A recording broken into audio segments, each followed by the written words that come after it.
Well, we saw soybeans and soybean meal trade their way higher on the day Friday, while corn and wheat finished moderately lower in what was a disappointing week for the corn and wheat trade. Cattle futures also had a good day on Friday.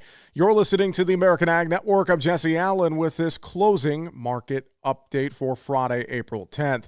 Well, soybeans and meal led on Friday as May beans broke some key resistance, closing just above the 1175 mark on the day. Could that open us up to a topside move next week? That remains to be seen.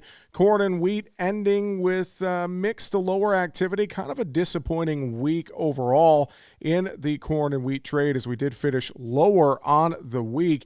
We saw May corn weekly close down 11 and a quarter cents with July down 12. While in the wheat complex, we saw Kansas City wheat, Chicago wheat, and Minneapolis wheat in the May contracts anywhere from 25 to 35 cents lower. Soybeans did close the week higher, up 12.5 in May and up 11.5 in the July contract. But all in all, kind of a mixed bag after what was a pretty volatile week across the grain trade. On the livestock side, we saw feeders and live cattle futures higher on Friday. Some 250 cash reported midday Friday in Iowa, while the hog complex finished what was a quiet sideways week with more quiet activity on Friday.